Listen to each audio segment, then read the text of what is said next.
Good morning, everyone. How are you doing? I think it's June 1st. It is Sunday, and it's 45 degrees outside. My toes are frozen because I'm wearing my Crocs with no socks. So I'm a little cold this morning, but I've been running around here early. How are you doing today? Are you doing okay? I know it's a mess. I know everything right now is a mess. I know it's hard to comprehend some of the stuff that you're seeing, but let's talk about chickens. I think that's more important, don't you? Okay, so let's talk about chickens for just a minute. I think I have made a mistake with the Indio Gigantes. I'm just saying, I don't think I want them in my bloodline. Now, I'm going to tell you why in just a minute, but I'm going to tell you what I'm doing right now. But we'll talk about the Indio Gigantes a little later, a few minutes.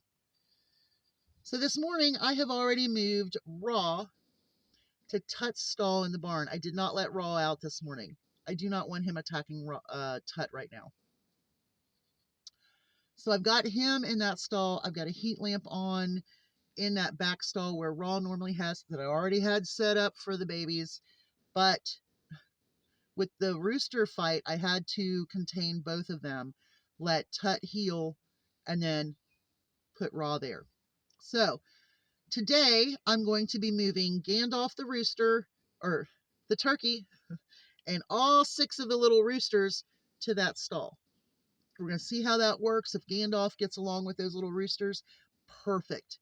And the reason I think it's going to be okay is because every morning one of the little roosters is over there with Gandalf, and it doesn't seem like he's attacking it or anything like that. Gandalf's big. I mean, he's a big boy, and he uses his beak a lot. I mean, he touches all of my rings, and he's always pulling on my stuff. So he doesn't hurt the little rooster. So I'm thinking this might be a good thing. Now, there's 9 of them. Where are the other 3? The other 3 are hens. That would be Easter, Goose, and I haven't named a little blackbird yet. I don't know. Do you have an idea? I just don't have her named yet. So those 3 hens I'm leaving in the brooder barn. Now, outside of the 3 stalls in the barn, I have little runs where I let the little chickens, they run until they can fly out. Once they can fly out, then they can go and be wild with the other flock. But while they're in those little chick runs at night, I can start showing them where to go to roost at night. Now, the reason why I can't put the 3 girls in the first stall in the chicken barn is because that's where my 7 girls, my yearlings, want to be. And it's like, okay, that's your stall, whatever. But I can still carry those 3 girls from the brooder barn over to that little stall with no problem every day. I can't move 9 every day. So not only will it put the roosters and Gandalf out there and they can do their thing, but I can work with those 3 girls every day. They're going to be handled, they're going to be loved on.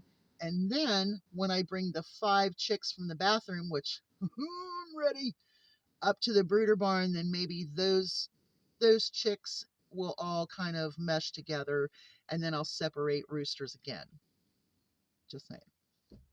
So that's what we're trying.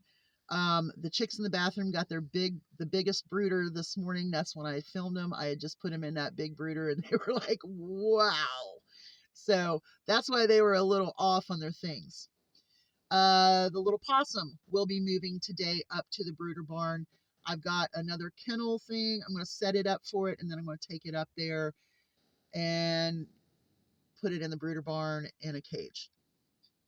Big cage. I'm going to put some climbing stuff in there, a nice little guinea pig hut, so he has a little place to hide. It's bigger, and I think it's going to be better to harden him off a little bit. I don't know much about possums. I've been reading a little bit about them. I mean, there's a lot of them out here. And each mom can have like, what, a dozen or more? So he's probably got a dozen or more brothers and sisters out there somewhere still attached to its mom, riding on the back and everything. But anyway, hi, Tut. What are you doing? Did you not know I was right here? You did, didn't you? Why do you have the girls out by the road? You need to take them. Get them away from the road. Good boy. Anyway, you're like, Rooster didn't listen. Oh, yeah, he did. So anyway, let's talk about my bloodlines and why I don't want to put the Indio Gigantes into the bloodline. Okay, first of all, they come and they're in a small round egg. Now, they're small eggs. The chickens I have developed here on my place lay an extra large egg because of the bloodlines that I've put together. Not all of them, but all of my mixed birds lay a pretty good sized egg. That's a big thing right there. I mean, they look like fairy eggs in your hand, and they're round. they didn't look right. But anyway, that's not the only problem that I see. I see that their feet and their legs are growing so fast that there can be problems, because we're seeing the problems now. At 2 weeks old, I've got one that has a dislocated toe. One of her toes is dislocated already. I don't know if it's not fixable. Now, the last little chick that hatched, we know he had problems with his poopy butt. And that's normally, I mean, I had one chick that I have raised since I've been raising chickens for 7 years, 8 years, that had a poopy butt problem, and that was Tut's brother, Sir Oliver. And he was one, and he had that little problem. Well, this little bird has that little problem. It's not from what I'm doing. So I feel pretty secure that we've taken care of that.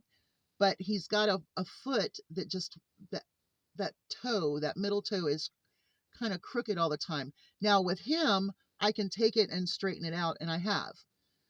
When I started cleaning his little butt, he just really didn't want to be handled much after that. So I don't blame him. But they seem to be very fragile. Now, my birds are pretty sturdy. Even my Welsummer mix chipmunk, who has that big body, big feet, short legs, that I didn't like out of the Welsummer breeding. When I had Wesley, I let him breed out 1 year, and what he bred out I didn't like. I had Shaky and Chipmunk, and those are the last two I had out of that group, and just not good bloodlines. I will never use a Welsummer in my bloodline again unless I'm looking for that speckle. Now, I have achieved a blue and a green and a brown speckle egg out of some of my young girls. So the blue speckle is not all that pronounced, and that's what we were looking for, was to try to get a really nice blue speckled egg was the whole goal.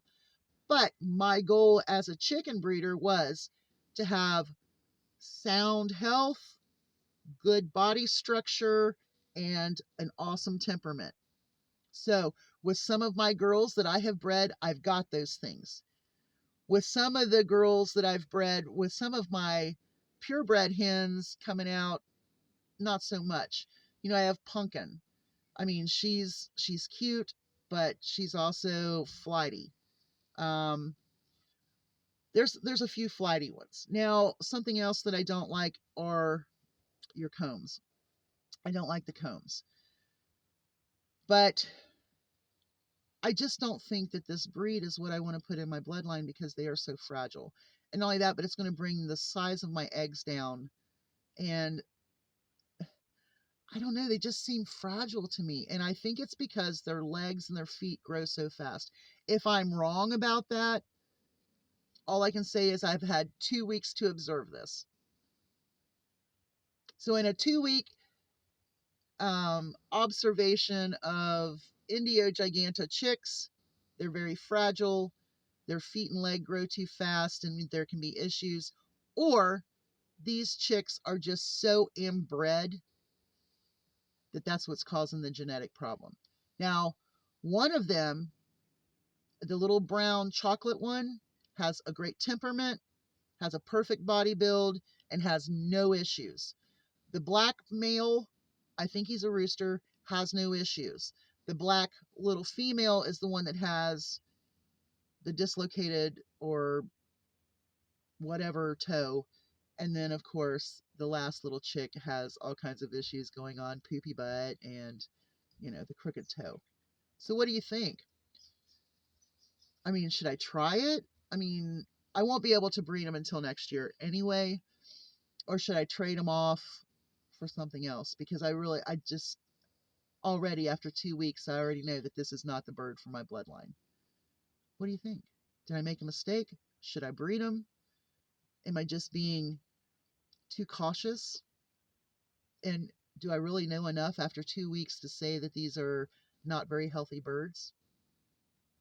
Now remember, I've been hatching eggs for 7 years. Y'all have a great day. Hugs from a distance. It's just a dilemma. Another one, right? Y'all have a great day. Hugs from a distance.